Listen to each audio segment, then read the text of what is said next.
You won't believe how much Tupac memorabilia sold for. Tupac Shakur is probably the most well-known rapper of all time. There are murals of him painted across the world, from Brazil to South Africa and even Japan. Obviously, possessions of his are in high demand, from cars to chains to signed CDs. People are willing to spend hundreds of thousands and even millions of dollars on Pac memorabilia. Before we start the video, make sure you subscribe to us as we upload every day, and don't forget to hit the like button if you're a Tupac fan. Number 12. Pac's first record contract. Starting off in the number 12 spot, we have the original copy of Pac's first ever record deal.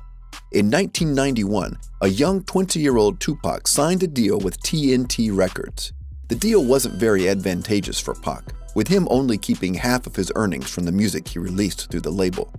He soon released his debut album, Tupacalypse Now, under TNT Records, which is now a gold-certified album, meaning it sold over 500,000 copies.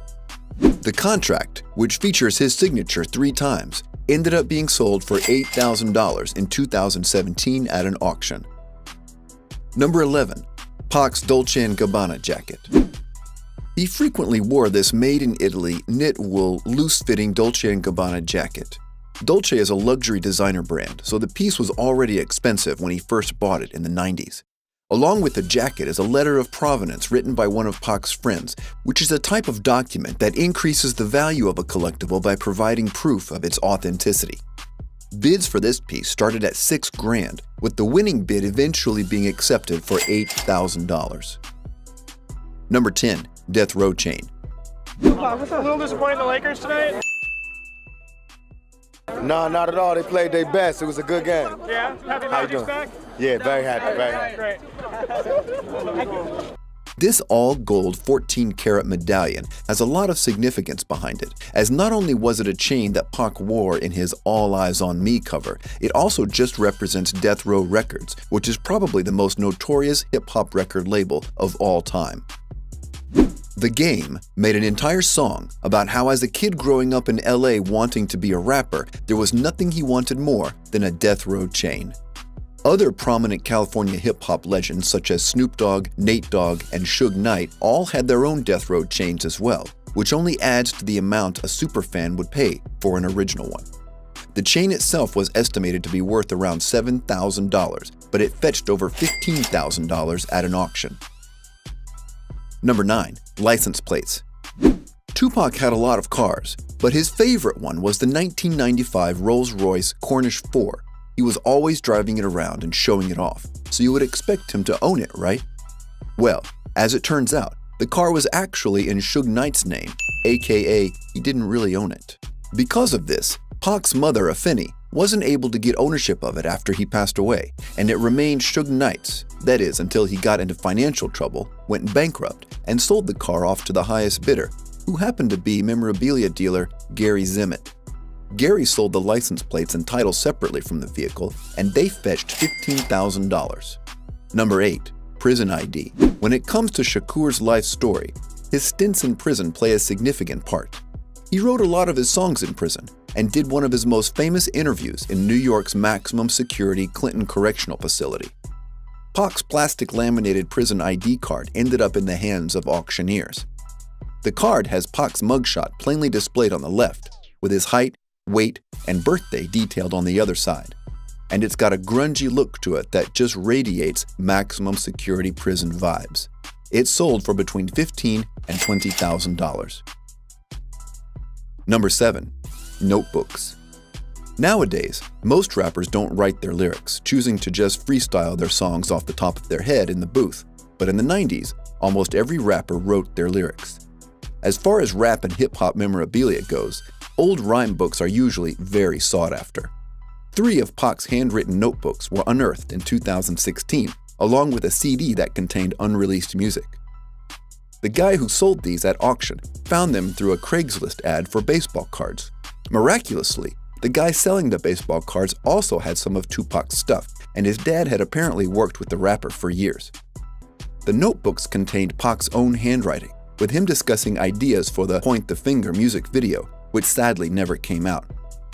Though Pac's mother attempted to block the sale, These pieces of memorabilia ended up selling as a package for $20,000. Number 6. Nose ring. If you see a guy with a nose ring, you can thank Tupac for breaking down the stigma that used to come with having one, as he proved that wearing a nose ring doesn't mean you aren't tough. Much like his death row chain, this piece of jewelry is prominently displayed on the All Eyez on Me album cover, which increases the value and significance of the piece of jewelry. Made out of 14-karat gold and featuring a 15-point diamond, it has more than just nostalgic value. It was sold for $20,000 at auction. Number 5. Quran. This is when the prices start getting crazy. After going through various legal troubles, getting shot in New York, Pac began to study and adopt the Muslim faith as his own. He had his own personal Quran, which is the central religious text of Islam, and written on the inside was, "Property of Tupac Shakur." He took the book almost everywhere and read it on a daily basis. It was in near pristine condition when it sold for $30,000 at auction. Number 4. Crown pendant. Tupac Shakur,